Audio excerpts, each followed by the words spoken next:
comment utiliser la psychologie pour multiplier vos ventes par 10. Et c'est aussi quelque chose qu'on nous demande beaucoup quand on vient se former chez nous, c'est, moi j'ai vu que vous étiez spécialisé aussi sur la partie neurosciences, psychologie d'achat, etc.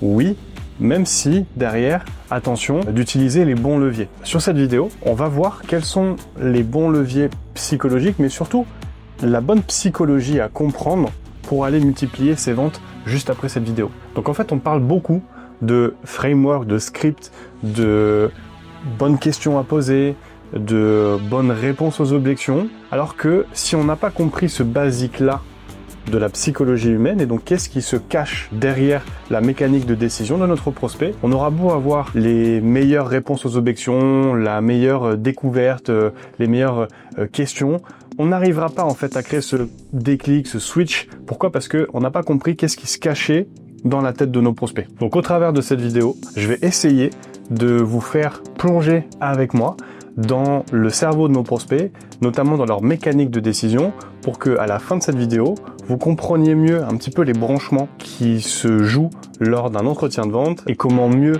dérouler votre vente pour atteindre vos résultats.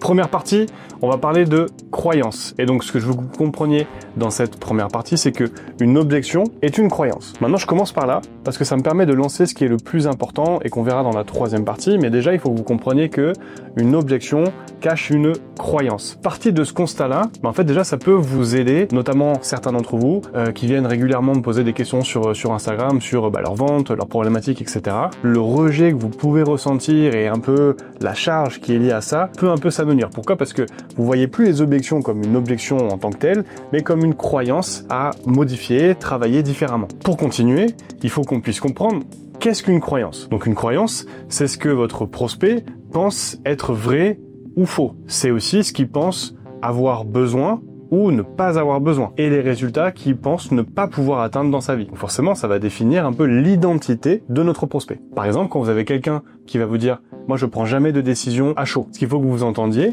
c'est le programme d'identité auquel se rattache votre prospect. Vous entendez « j'ai pas envie d'investir », alors qu'en fait il faut que vous entendiez « je ne suis pas fait pour investir ». Mon identité aujourd'hui a été conditionnée pour croire que je ne prends pas de décision à l'instant T. Chose qui d'ailleurs est fausse, parce que si vous demandez à votre prospect si demain votre enfant se blesse gravement, est-ce qu'en fait vous allez réfléchir longtemps avant de vous demander est-ce que je l'emmène à l'hôpital, est-ce que j'attends, est-ce que j'appelle une ambulance? Non, vous allez avoir tout de suite un réflexe, bref.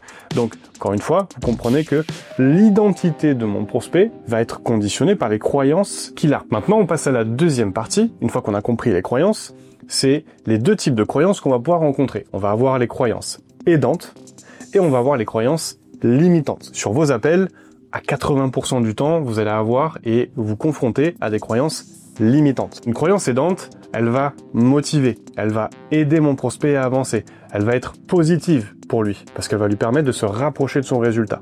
Une vente, elle est faite pour aider mon prospect à avancer. Donc si j'entends que déjà dans son système interne, il y a des croyances qui déjà font que ce sont des bloqueurs, ma solution derrière, en fait, elle ne fera pas le poids. Donc déjà, il faudra que je m'attarde à travailler sur ces croyances limitantes-là. Maintenant, je vais vous donner une règle d'or en vente. Cette règle d'or-là, je l'applique quand je dois coacher des équipes de vente, coacher des commerciaux, peu importe. Chaque objection que vous avez en fin d'appel a été donnée en début d'appel sous la forme un petit peu déguisée. Et donc ce que vous allez entendre en début d'appel, ça peut être des croyances, ça peut être des faits, ça peut être des questions qui sont posées, qui sur le moment ne vous paraissent pas des objections, mais que si vous ne les entendez pas et si vous ne les traitez pas, vont se transformer en objection à la fin de l'appel. Par exemple, si quelqu'un vous dit, en rigolant par exemple, je sors du shopping, j'ai passé 1 heure à faire du shopping, alors ça a été un enfer parce que sur le premier magasin que j'ai visité, la vendeuse elle a pas arrêté de m'oppresser, moi franchement je déteste ça. Ok, nous on passe, on continue la vente, par contre là, on vient juste d'entendre quelque chose qui a été donné rapidement, c'est juste, je déteste qu'on me presse pour prendre une décision. Ça, moi, dans mon entretien de vente, je suis censé au moins me le mettre de côté sur ma prise de notes et me dire, ah, attention, il y a peut-être une croyance sur le fait de prendre une décision. Et donc, ça veut dire que ça va aussi conditionner à la fin de l'appel, j'ai besoin de réfléchir. Il faut être très vigilant sur tout ce qu'on entend au début de l'appel, parce que si on ne le fait pas, attention, à la fin, ça peut se transformer en objection. C'est très redondant, mais je veux vraiment que ça soit bien compris.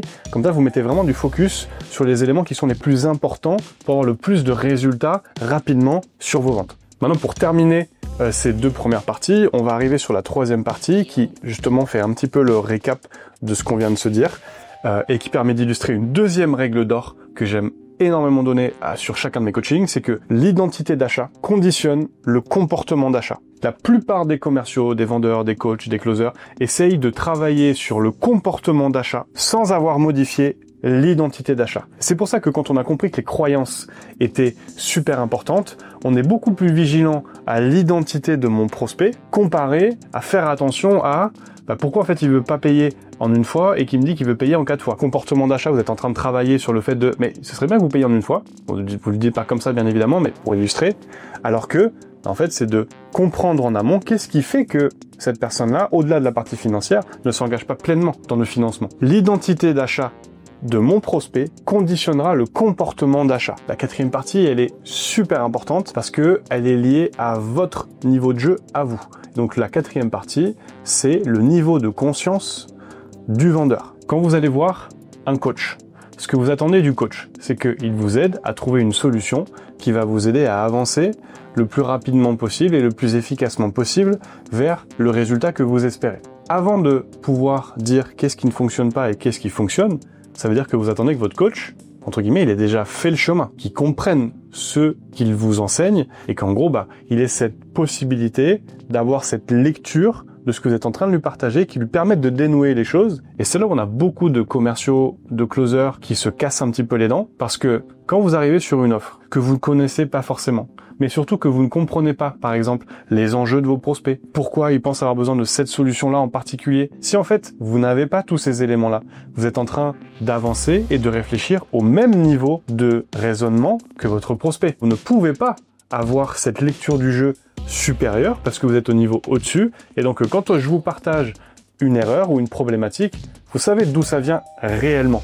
Quand certains de nos clients viennent pour nous dire j'ai besoin de recruter un commercial, un closer, un SDR, etc., la personne pense avoir besoin de recruter un commercial. Sauf que quand on lui pose des questions, on se rend compte que non, elle n'a pas besoin de recruter un commercial, elle a besoin d'améliorer par exemple son tunnel. Sauf que ça, la personne, elle l'entend pas. Si moi je suis un vendeur standard et que du coup je réponds juste à son besoin sans avoir compris les enjeux derrière, je vais lui placer un closer. Mais qu'est-ce qui va se passer derrière? Elle va recruter le closer, elle va mal déléguer, le closer ne va pas faire de vente, mauvaise image de mon côté. Et ça, c'est évité en posant les bonnes questions, en comprenant vraiment ce que la personne me dit, ce qu'elle a besoin, et je peux l'éviter de cette manière-là. On passe à la 5e partie qui est anticiper plutôt que traiter. L'objection, il faut que vous la voyez comme une conséquence. Et la découverte, il faut que vous la voyez comme l'identification des symptômes. D'accord? Si je n'ai pas traité les symptômes dans ma découverte client, je vais me taper les conséquences en fin d'appel. Ok? Donc c'est plus dur de travailler et d'argumenter sur les conséquences versus de travailler sur les symptômes. Si vous savez que majoritairement vous avez toujours le même problème à la fin, faites en sorte de l'identifier en amont dans la découverte. Et donc c'est pour ça qu'on en revient aussi sur le besoin d'avoir un niveau de conscience supérieur. Parce que quand le prospect vous dit quelque chose, vous voyez ce qui est dit derrière les mots. Vous arrivez à lire entre les lignes. Et donc si on prend l'objection de « j'ai besoin d'en parler à ma femme », dans la découverte, si on l'anticipe, au lieu de l'avoir à la fin, en fait on pourrait dire, là aujourd'hui par rapport à cette décision-là, c'est une décision que vous prenez seul ou comment ça se passe? Enfin non, j'ai besoin en effet d'en parler à ma femme parce que c'est un projet qui lui tient à cœur, etc. Ah ok, je vais commencer à traiter l'objection dans la découverte. Mais pourquoi c'est important? Parce que dans la phase de découverte, au lieu de traiter l'objection de la femme dans les objections, on va le traiter dans la découverte. Pourquoi? Parce que dans les objections, quand vous allez commencer à argumenter, vous allez avoir la phase de réactance. La phase de réactance, c'est le moment où en fait, plus vous essayez d'argumenter, de vendre, d'essayer de convaincre, plus en fait votre prospect va se bloquer, va se fermer, etc. Ça, c'est la réactance. Si je suis dans la phase objection, mon prospect il sait d'avance parce que vous avez pitché. Donc il sait que là on est en train de parler et se rapprocher du moment où en fait il va devoir sortir la CB. Alors que si vous le faites dans la découverte, vous n'avez pas cette réactance qui est activée. Parce que là on n'a pas pitché. Le traitement de l'objection de il faut que j'en parle à ma femme sera vraiment différent que le je vais en parler à ma femme traité dans la phase d'objection. Donc on va passer à la 6e partie qui est un petit peu une partie bonus pour vous, c'est comment transformer une croyance en 3 étapes. Donc la première étape qui va être très importante, ça va être de créer du doute. Je ne veux pas remplacer directement ma croyance en essayant d'appliquer ma croyance à moi qui est peut-être plus aidante que celle qui me dit. Non, avant de faire ça, moi je veux d'abord fragiliser Pourquoi? Parce que je veux d'abord fissurer la croyance. Je ne veux pas forcément la remplacer, je veux déjà commencer un petit peu à la remettre en question. Pour l'objection de je dois toujours réfléchir plusieurs jours avant de prendre une décision. D'accord, juste vous m'avez dit tout à l'heure que vous aviez des enfants, juste pour bien comprendre, c'est-à-dire que là, si demain votre enfant se casse une jambe devant vous, c'est-à-dire que vous attendez peut-être plusieurs jours avant de l'emmener à l'hôpital? Bah non, je vais l'emmener directement. Ah ok, non, juste parce que là vous me disiez toujours. Ah non, pas toujours. Ah, donc dans quel cas? Ok, là je commence à fragiliser. Vous avez vu, j'ai pas remplacé. Moi je sais déjà où est-ce que je veux aller. Et j'ai pas été frontal. Deuxième étape, ça va être d'apporter une vision différente. On va prendre la personne qui viendrait pour améliorer son traitement en objection. Son besoin, c'est, j'ai besoin en fait d'avoir des scripts, des frameworks, et une bonne posture face aux objections. Sauf que si je lui dis les objections sont la conséquence de ce qui joue dans la découverte. Donc en fait, vous n'avez pas besoin de savoir mieux traiter les objections, vous avez besoin de savoir mieux les anticiper, de mieux dérouler votre phase de découverte. Là, je lui apporte une perspective différente. Donc je change son besoin qui est lié sur le traitement des objections pour l'amener sur autre chose. Là, j'ai amené une perspective différente. Et donc maintenant, on va passer à la troisième étape, remplacer et ancrer la nouvelle croyance. Ok, donc du coup, on a bien validé que vous n'avez pas forcément besoin de réfléchir plus, mais qu'en fait, ce qui est important, c'est qu'on valide ensemble, est-ce que oui ou non, cette solution, donc forcément cette décision, est bonne pour vous. C'est bien ça? Oui. Ok. Donc là, ça veut dire que si on valide ensemble que c'est la bonne offre pour vous, est-ce que c'est un go? Oui, pourquoi pas, ouais. Ok, on veut valider que dans tous les cas, même si on continue à travailler ensemble, sur ce travail de cassage de croyances, en fait, à la fin, j'ai besoin de réfléchir. Donc, j'ai remplacé j'ai besoin de réfléchir plusieurs jours par j'ai besoin de m'assurer que cette décision est la bonne pour moi. Merci d'être resté jusqu'au bout. Donc, si on résume un petit peu, vous avez compris que dans une vente, on ne parle pas simplement de questionologie, de réponse aux objections, de script, de framework, mais que ça va au-delà de ça et que il faut vraiment se plonger sur l'identité d'achat de notre prospect, ses croyances, pour que derrière, une fois qu'on a bien travaillé efficacement sur la mécanique un petit peu identitaire, on ira travailler sur la mécanique décisionnelle et donc forcément derrière on aura un comportement d'achat qui sera plus en faveur de ce qu'on essaye d'obtenir de notre côté. Les notions qui étaient importantes sur ce qu'on vient de voir sur cette vidéo, identité d'achat, croyance et également comment casser une croyance avec les 3 étapes que je donnais juste avant. Si vous avez apprécié cette vidéo, je vous laisse mettre un like sur la vidéo. Si c'est pas encore le cas, je vous laisse vous abonner et je vous retrouve très bientôt.